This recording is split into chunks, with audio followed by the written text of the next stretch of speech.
What's up, guys? It's Lord Both here for another video, and apparently Amazon has found their Lara Croft. Because even though a lot of us thought for quite a while now that the Amazon series, the Tomb Raider series, was dead, apparently it's still in production and still happening. Not that we didn't have reason to think that the series was dead, because Jennifer Sulke, who was head of Amazon MGM Studios, took a step down from a leadership role, and it was supposed to be her that completely oversaw the series. And she handpicked Phoebe Waller-Bridge to actually head up the series creatively. Yes, the same Phoebe Waller-Bridge who didn't turn any scripts in for this or anything else for Amazon, despite getting a massive contract from Amazon. For years, she's just not put any work in and got paid massive amounts of money to do so. The series also went through multiple writers' rooms, and it just seemed like it was in development hell with no casting announcements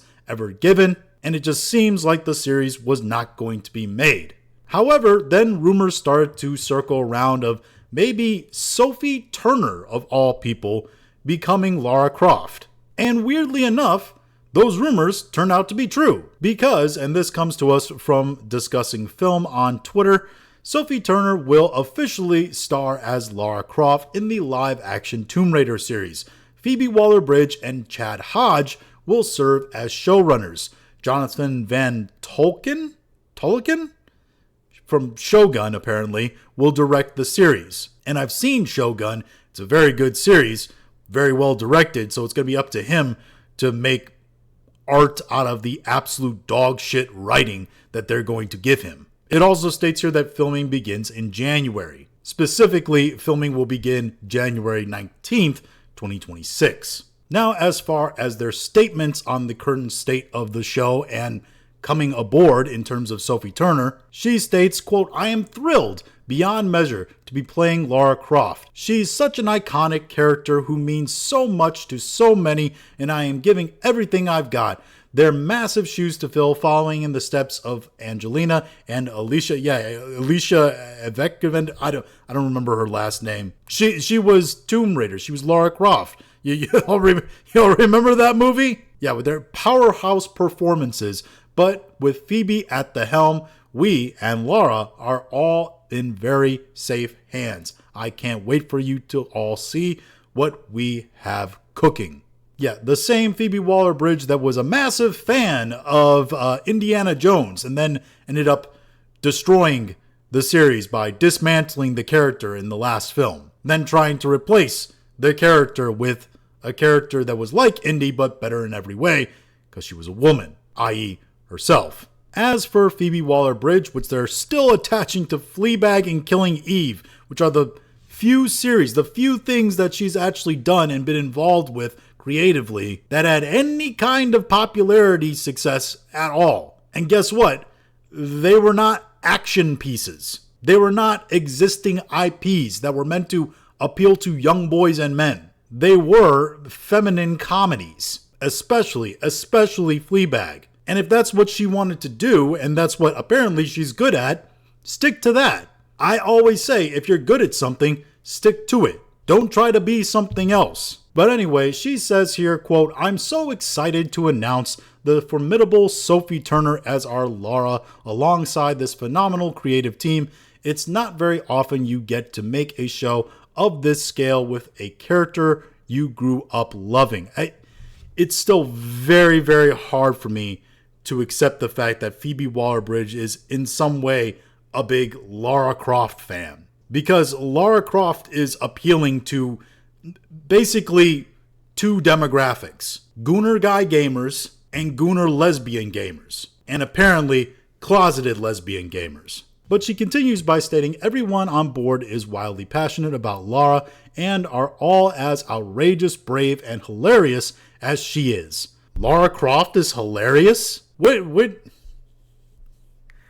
How do you get that? This also states down here, and this is from Crystal Dynamics' actual Tomb Raider page that's putting all this out. Crystal Dynamics, if you don't know, is the actual company that produces Tomb Raider games, the latest Tomb Raider games, which is in their own financial trouble, let's be honest. But they say here that Prime Video also confirms that Jonathan Van Tulleken as director and executive producer, with Chad Hodge joining as co-showrunner.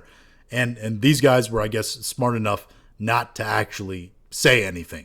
We know Jonathan, like it said, he did Shogun. Chad Hodge, by the way, is apparently, he's known for things like Anita. He's done dramas, is basically what he's done. So you got two people running the show of Lara Croft, which is supposed to be a sex symbol icon and is a video game IP, is something that is supposed to appeal to young men, young boys, and is heavily action-based and sex-based. And who do we have running the show?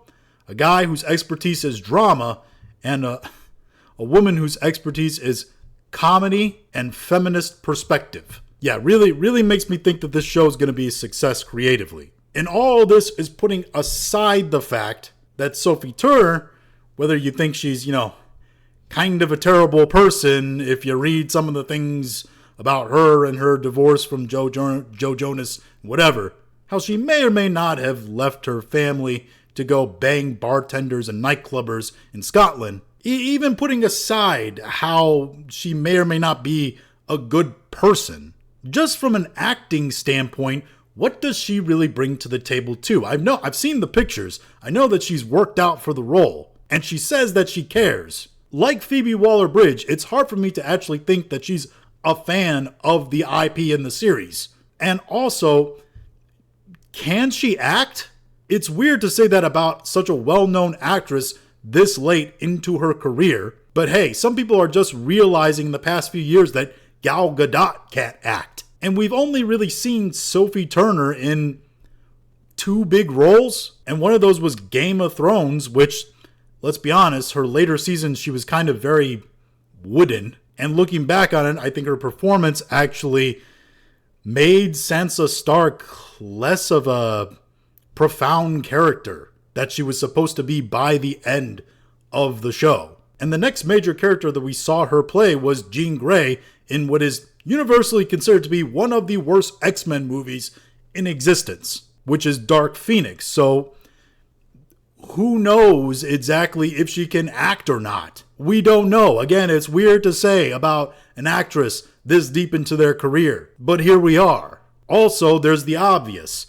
She doesn't look like Lara Croft. She's pale with reddish brown hair. I don't actually know what her normal hair color is, but it's not very dark like Lara Croft's is supposed to be. And Lara Croft is supposed to be a bit olive complected, a bit colored like me. If there's any actress that they seem to want to push into an action role to be Lara Croft in this day and age, you would think this would be a role for someone like Ana de Armas. This seems right up her alley. This seems exactly what they want her to be in Hollywood. But for some reason, they didn't offer it to her. They didn't try to find her and seek her out to do the role. Then again, this isn't necessarily just Hollywood. This is streaming. And of all the streaming services, Amazon arguably is the most like Hollywood. Except they're spending way more money doing so. Mostly because they can still afford to lose so much money. Which is why they're wasting like $2 billion on Rings of Power. A woke-ass show that doesn't follow Tolkien's lore,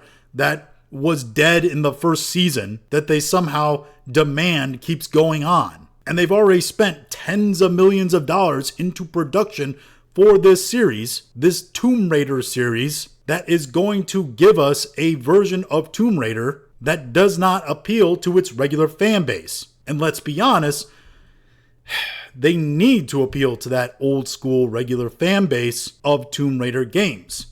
Gooner gamers. Because Tomb Raider, in terms of a video game IP, is a bit like Splinter Cell or Metal Gear Solid, or hell, I'm going to be blasphemous and even say Halo at this point. Where these were games that were massively popular 10, 15, 20 years ago. But now, they've fallen off massively. And at this point, the people playing them are mostly playing the old games. And at this point, the people interested in those games' stories and IP are the people playing the old games. So if you want to have a successful show, appeal to the audience that's still there, the people playing the old games. Appeal to the audience that still has interest in the IP. And it doesn't seem like they're actually going to do that. And by not doing that, nobody's going to tune into their show. Because guess what? If you appeal to that original audience that, made the IP popular, that's still going back to that IP today, those are the people that made the IP successful in the first place. Other people followed their lead, but they're not going to do that because the people in charge doing that would go against their value system and against the art that they want to produce, not the art that they know wants to be consumed. And that, at the crux of it, is why Hollywood, and even in some cases streaming, is continuing to produce failures. And that's what this series will be. The Tomb Raider series will be a failure. But hey, those are just my thoughts on all this. If you have your own thoughts, go and leave them in the comments. If you liked this video, go and like, share, and subscribe. If you didn't like this video, appreciate you watching all of it, and we'll talk to you again later.